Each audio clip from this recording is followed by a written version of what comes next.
नमस्कार, जोहार। चलते हैं झारखंड की ताजा खबरों की ओर, लेकिन उससे पहले अगर आपने अभी तक इस चैनल को सब्सक्राइब नहीं किया तो कर लें, जिससे कि आपको झारखंड की ताजा खबर रोजाना मिलती रहे। पहली बड़ी खबर, 15 लाख इनामी माओवादी कमांडर अमन गंजू का आत्मसमर्पण। सुरक्षा बलों की सक्रियता से भागते फिर रहे नक्सली कभी बूढ़ा पहाड़ पर सक्रिय रहा 15 लाख इनामी माओवादी कमांडर अमन गंजू ने आत्मसमर्पण कर दिया। सितंबर महीने में झारखंड पुलिस और केंद्रीय रिजर्व बल के संयुक्त ऑपरेशन ऑक्टोपस के तहत बूढ़ा पहाड़ को नक्सलियों से खाली करा लिया गया था। अमन गंजू नक्सल विरोधी अभियान के तहत नक्सलियों से बूढ़ा पहाड़ खाली होने के बाद से ही भागा फिर रहा था।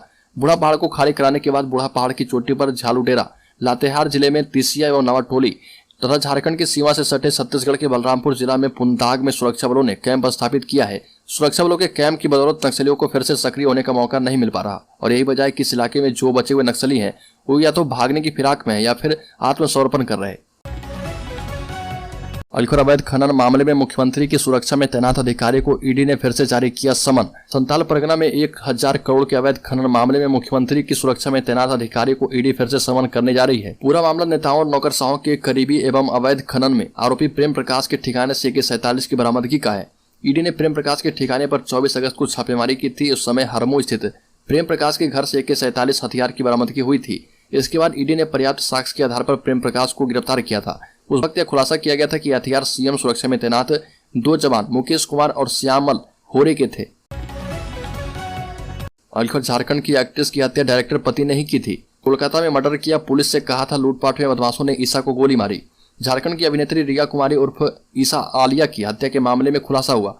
पुलिस ने बताया कि ईसा की हत्या उसके पति ने ही की है। मामले का पता तब चला जब एक्ट्रेस के परिवार वालों ने पति और डायरेक्टर प्रकाश अलबेला के खिलाफ शिकायत की। पुलिस ने प्रकाश को गिरफ्तार कर लिया है। इससे पहले वो पुलिस को लूटपाट की कहानी बता रहा था। पुलिस उसे कोर्ट में पेश करेगी। पुलिस ने बताया कि ईसा और प्रकाश सोमवार को अपनी बेटी के साथ कार से कोलकाता रवाना हुए थे। बीच में लूटपाट की नीयत से कुछ बदमाशों ने गाड़ी रोकी और उनसे प्रकाश का विवाद हुआ। इसे देख ईसा भी अपराधियों से भिड़ गई और पति को बचाने की कोशिश करने लगी। अपराधियों ने इसी वक्त गोली चला दी। अलखर सहायक अध्यापकों के वेतन में 4% की वृद्धि। धनबाद जिले के सहायक शिक्षकों के वेतन में 1 जनवरी से 4% की वृद्धि होगी। इस संबंध में राज्य परियोजना निदेशक किरण कुमार पासी ने सभी जिला शिक्षा अधिकारी को पत्र लिखकर सूची मांगी है। पत्र में कहा गया कि सहायक शिक्षकों को प्रशासनिक अनुशासनिक प्राधिकार के द्वारा संतोषप्रद सेवा सत्यापन होने की स्थिति में 4% की दर से वार्षिक मानदेय बढ़ाई जाएगी। वैसे सहायक शिक्षक जिसके शैक्षणिक एवं प्रशासनिक प्रमाण पत्रों का सत्यापन कर लिया गया है उसकी सेवा संपुष्टि करा दी जाए। जिसकी सेवा संपुष्टि करा दी गई है उसके वेतन में 4% की वार्षिक वृद्धि 1 जनवरी से करने का निर्देश दिया गया। अलखर सीएम हेमंत सोरेन ने कहा कि नीतियां बनाने में गुजर गया है समय, नए साल में क्रियान्वयन करेंगे। 29 दिसंबर को मुख्यमंत्री हेमंत सोरेन की सरकार के 3 साल पूरे हो गए और इस मौके पर मुख्यमंत्री हेमंत सोरेन ने कहा कि 3 वर्षों का कार्यकाल काफी उतार चढ़ाव भरा रहा। हमने ही नहीं, पूरी दुनिया ने वैश्विक चुनौतियों को झेला है। कोरोना जैसी आपदा सरकार बनते ही धमक पड़ा। इस आपदा को भी हमने अवसर में बदलने का प्रयास किया। 3 वर्ष का कार्यकाल जरूर है, पर मोटा मोटी साल भर ही लंबी लकीर खींचने का मौका मिला है। जो भी नीतियां बनी है उसे वर्ष 2023 में इम्प्लीमेंट किया जाएगा। ये भी कहा कि 22 वर्षों में राज्य पिछड़ा क्यों रहा, इसका जवाब विपक्ष को भी देना चाहिए। अलखर रांची से जमशेदपुर के बीच जल्द चलेगी हाइपरलूप ट्रेन। पलक झपकते ही तय होगी दूरी। वह दिन दूर नहीं जब टाटा से रांची जाने में मात्र 40 मिनट लगेंगे। यह सपना हकीकत में हाइपरलूप ट्रेन से बदलने वाली है। टाटा स्टील और टूटर हाइपरलूप ने संयुक्त रूप से बड़े पैमाने पर हाइपरलूप टेक्नोलॉजी को विकसित एवं नियोजित करने के लिए IIT मद्रास से समझौता किया है। इस करार पर टाटा स्टील के vice president doctor Debashish Bhattacharya ने कहा कि घरेलू तकनीक को प्रोत्साहन एवं बढ़ावा देने के साथ व्यावसायिक सफलता की ओर ले जाने को प्रतिबद्ध है। इस टेक्नोलॉजी के धरातल पर उतरने से टाटा से रांची की दूरी मिनटों में पूरी होगी। तेज गति से सड़क एवं रेल मार्ग से पहुंचने के समय का मात्र 1/3 वक्त लगने की बात कही गई। इस हिसाब से रांची जाने में लगने वाला समय अधिकतम 40 मिनट ही लगेगा। अलखर झारखंड के 12 शिक्षकों को नए साल का तोहफा। इस तारीख को मिलेगा बढ़ा हुआ मानदेय। 1 जनवरी 2023 से राज्य के 12 शिक्षकों यानी सहायक अध्यापकों के मानदेय में 4% की वृद्धि की जाएगी। झारखंड शिक्षा परियोजना की ओर से इस संबंध में पत्र जारी कर दिया गया है। परियोजना निदेशक के द्वारा जिलों को भेजे गए पत्र में कहा गया कि झारखंड सहायक अध्यापक सेवा शर्त रूल बुक में शिक्षकों के मानदेय में प्रति वर्ष 4% बढ़ोतरी का प्रावधान है, पर यह कब से होगी इसकी तिथि निर्धारित नहीं थी। इसकी शुरुआत 1 जनवरी 2023 से ही की जाएगी। वैसे 12 शिक्षक जिनके प्रमाण पत्र सत्यापन हो चुका है, वैसे शिक्षकों के मानदेय में ही वृद्धि की जाएगी। अलखर मुख्यमंत्री हेमंत सोरेन ने कहा कि यदि गिरफ्तार उन्हें कर लिया जाए तो कोई हैरत नहीं होगी। मुख्यमंत्री हेमंत सोरेन ने राज्य के मौजूदा सियासी हालात के मद्देनजर कहा कि वह गिरफ्तार भी हो जाए तो हैरत की बात नहीं होनी चाहिए। कोयला मंत्री और मुख्यमंत्री रहते शिबू सोरेन को भी कोर्ट के चक्कर लगाने पड़े थे। ऐसे में उनकी बिसात ही क्या है। मुख्यमंत्री हेमंत सोरेन ने कहा कि आदिवासी, दलित एवं मजदूर वर्ग के लोगों का सत्ता पर काबिज होना विरोधियों को नहीं पसता। ये भी कहा कि वक्त आएगा जब साजिश करने वालों को भी दिक्कतें होगी। सीएम हेमंत सोरेन ने कहा कि राजनीति में आने से पहले ही उनके नाम खनन लीज था। अलकर महागामा में छिपा बैठा था रेविका का कातिल मैनुल अंसारी, गिरफ्तारी बनी चुनौती। रेविका हत्याकांड का मास्टरमाइंड रेविका के पति दिलदार का मामा मैनुल अंसारी अब तक पुलिस की पकड़ से बाहर है। इस हत्याकांड में पुलिस ने अब तक रेविका के पति दिलदार समेत 10 आरोपी को न्यायिक हिरासत में जेल भेज चुकी है। इधर पुलिस को गुप्त सूचना मिली थी कि मैनुल अंसारी गोड्डा जिले के महगामा थाना क्षेत्र में कहीं छिपा है। 3 दिन पहले कुछ लोग उसे वहां देखे हैं। इस सूचना पर पुलिस टीम ने बीते रात को बोरियो थाना प्रभारी जगन्नाथ पान के नेतृत्व में वहां छापेमारी की। हालांकि यहाँ पर कोई सफलता नहीं मिली।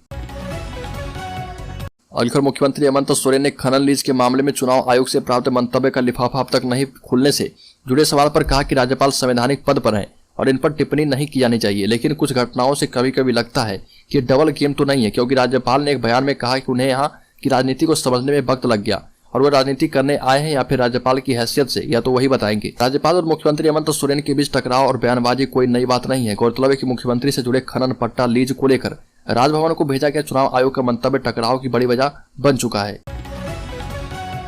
अलकर हेमंत सरकार के 3 साल के कार्यकाल को लेकर सुदेश महतो ने जमकर बोला हमला। आजसू पार्टी के केंद्रीय अध्यक्ष सुदेश महतो ने कहा कि हेमंत सोरेन सरकार ने अपने 3 साल के कार्यकाल में सबसे ज्यादा झारखंड के युवाओं के साथ ही विश्वासघात किया। नियोजन नीति, रोजगार, बेरोजगारी भत्ता के नाम पर युवा ठगे गए। मुख्यमंत्री ने 1 साल में 5 लाख नौकरियां देने का वादा किया था, लेकिन 3 साल में महज 550 नियुक्तियां हो पाई है। अलकर जेपीएससी रूलबुक में संशोधन के लिए बनाई गई कमेटी उम्र सीमा समेत इन मामलों की करेगी समीक्षा। राज्य सरकार ने झारखंड लोक सेवा आयोग के द्वारा झारखंड संयुक्त सिविल सेवा परीक्षा रूलबुक 2021 में आवश्यक संशोधन की समीक्षा के लिए 3 सदस्यीय उच्च स्तरीय कमेटी का गठन किया है। कमेटी रूलबुक में उम्र सीमा से लेकर आरक्षण, रिक्त सीट के मुताबिक मुख्य परीक्षा एवं इंटरव्यू में अभ्यर्थियों का चयन, अंक निर्धारण, पीटी मुख्य परीक्षा एवं इंटरव्यू में परीक्षा में अंक निर्धारण, रोस्टर आदि की समीक्षा करेगी। इस कमेटी के अध्यक्ष वन एवं जलवायु परिवर्तन विभाग के अपर मुख्य सचिव एल खियांगटे बनाए गए।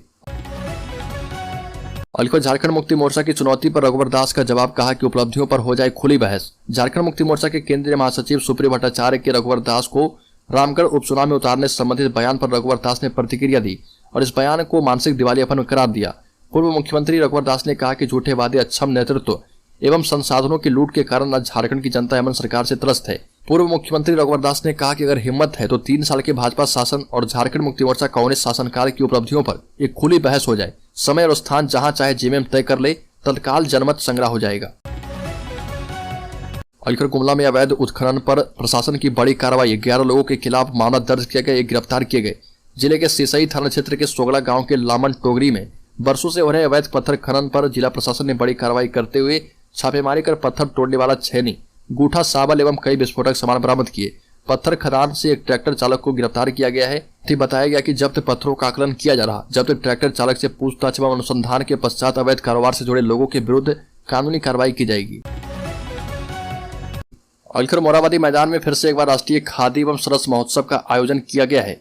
कोरोना काल के दौरान 3 साल तक इस महोत्सव का आयोजन नहीं हो पाया था, लेकिन इस बार 400 से ज्यादा स्टॉल लोगों को अपनी ओर आकर्षित करेंगे। खादी को आत्मसात करके स्वदेशी को अपनाने का संदेश मुख्यमंत्री हेमंत सोरेन ने अपने संबोधन में दिया। हेमंत सोरेन ने इस मौके पर कहा कि अगर हम स्वदेशी को अपना लें तो कोई बेरोजगार नहीं रहेगा। खादी ग्राम उद्योग को एक बड़े उद्योग के तौर पर विकसित करने की जरूरत है, लेकिन ये तभी संभव होगा जब हम स्वदेशी को घर की मुर्गी दाल बराबर समझने से ऊपर उठ पाए। अलकर झारखंड की फेमस यूट्यूबर रिया कुमारी की हत्या के 1 दिन के बाद उसके प्रोड्यूसर पति को गिरफ्तार किया गया। पुलिस ने झारखंड की फेमस यूट्यूबर रिया कुमारी के हथियारबंद डकैती के दौरान मारे जाने के 1 दिन के बाद पुलिस ने उसके पति प्रकाश कुमार को गिरफ्तार कर लिया है। मृतक रिया के पति प्रकाश कुमार ने पुलिस को बताया था कि जब लुटेरे ने उसकी पत्नी रिया का सामान छीनने की कोशिश की तो उसे काफी नजदीकी से गोली मारी गई थी।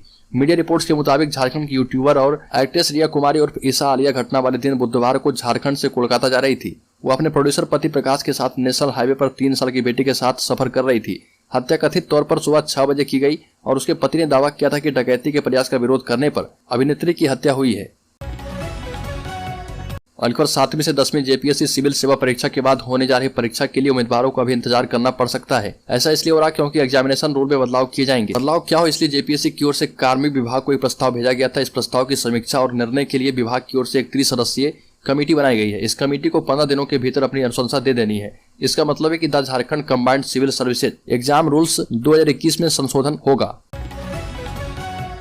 अलीगढ़ झारखंड सरकार के 3 साल पूरे होने पर हेमंत सोरेन 1200 लाभुकों के खाते में भेजेंगे योजना की राशि। सीएम हेमंत सोरेन के शासन काल का आज 3 साल पूरा हो गया। इस विशेष मौके पर भव्य समारोह तो नहीं हो रहा, पर सरकार किसान और स्टूडेंट्स को विशेष सौगात देंगे। सचिवालय सभागार में 1 बजे से होने जा रहे समारोह में सीएम हेमंत सोरेन विभिन्न योजनाओं में चयनित 1200 लाभुकों के खाते में डीबीटी के माध्यम से पैसा ट्रांसफर करेंगे। इसके साथ ही झारखंड वासियों को कई सौगात देंगे। 10 लाख किसानों के खाते में भी जाएंगे प्रति किसान 3500 रुपए। मुख्यमंत्री हेमंत सोरेन सूखा राहत के तहत 10 लाख किसानों को डीबीटी के माध्यम से 3500 रुपए देंगे। इसके अलावा विभिन्न योजनाओं के तहत सरकार 40 लाख से भी ज्यादा लोगों के बैंक खातों में 1200 करोड़ से अधिक की राशि डीबीटी के जरिए ट्रांसफर करेगी। अलीगढ़ लातेहार पुलिस ने 15 एकड़ में लगे अफीम की खेती को किया नष्ट। किसान की भी तलाश। लातेहार में अवैध अफीम की खेती पर लगाम लगाने को लेकर प्रशासन सख्त है और यही वजह कि पुलिस ने 15 एकड़ में लगे अवैध अफीम की खेती को बर्बाद कर दिया। पुलिस ने गुप्त सूचना के आधार पर बरियातू और हेहरगंज प्रखंड में छापेमारी की और 15 एकड़ भूमि में लगे अवैध अफीम की खेती को नष्ट कर दिया। हालांकि इस अभियान के दौरान किसी की गिरफ्तारी नहीं की गई, लेकिन पुलिस किसान की तलाश में जुट गई है। अलीगढ़ हाईकोर्ट से हेमंत सरकार की नियोजन नीति रद्द होने के मुद्दे पर प्रदेश बीजेपी अध्यक्ष दीपक प्रकाश ने कहा कि मुख्यमंत्री कहते थे कि नौकरी दूंगा। चुनाव के समय 5 लाख नौकरी और बेरोजगारी भत्ता का वादा किया था, लेकिन उस वादे का क्या हुआ? मुख्यमंत्री कहते थे कि यदि युवाओं को रोजगार नहीं दे सका तो राजनीति से संन्यास ले लूंगा। दीपक प्रकाश ने कहा कि मुख्यमंत्री का कथन याद दिलाते हुए बहुत जल्द झारखंडी युवा मुख्यमंत्री आवास में सन्यासियों के द्वारा धारण किया जाने वाला वस्त्र भेजेंगे। दीपक प्रकाश ने कहा कि यदि राजनीति से संन्यास वाला कथन मुख्यमंत्री भूल गए हो तो मैं उन्हें वीडियो क्लिप भी भेजूंगा। दीपक प्रकाश ने कहा कि हेमंत सरकार ने 3 साल के कार्यकाल को लेकर केवल 34 महीने का रिपोर्ट कार्ड जारी किया। सरकार छुपाना क्या चाहती है? अलीगढ़ जमशेदपुर के जुबली पार्क में वाहनों की नो एंट्री 3 दिन तक नियम रहेगा लागू। जमशेदपुर के जुबली पार्क में नए साल की खुशियां मनाने वाले लोगों की भीड़ जुटती है और यह भीड़ 31 दिसंबर से ही लगनी शुरू हो जाती है। संभावित भीड़ को देखते हुए उपायुक्त विजय जाधव ने जुबली पार्क में 3 दिनों तक वाहनों की एंट्री पर रोक लगा दी है। डीसी ने अपने जारी आदेश में कहा कि नववर्ष के शुभ आगमन के अवसर पर जुबली पार्क में उत्सव और पिकनिक मनाने के लिए हजारों की संख्या में लोगों का आना जाना लगा रहता है और इसमें महिलाएं, पुरुष और बच्चे भी शामिल होते हैं। यातायात व्यवस्था और विधि व्यवस्था को सुगम एवं सुचारू बनाए रखने के लिए 3 दिनों तक जुबली पार्क में सभी प्रकार के वाहनों का प्रवेश वर्जित रहेगा। अलीगढ़ लोहरदगा में नक्सलियों और सुरक्षा बलों के बीच हुआ मुठभेड़, 2 हुए गिरफ्तार। लोहरदगा पुलिस सुबह कोरगो में नक्सलियों के खिलाफ अभियान चलाने पहुंची थी, लेकिन नक्सलियों के साथ मुठभेड़ शुरू हो गई। इस मुठभेड़ में किसी नक्सली के मारे जाने की सूचना नहीं है, लेकिन 2 नक्सलियों को गिरफ्तार किया गया है।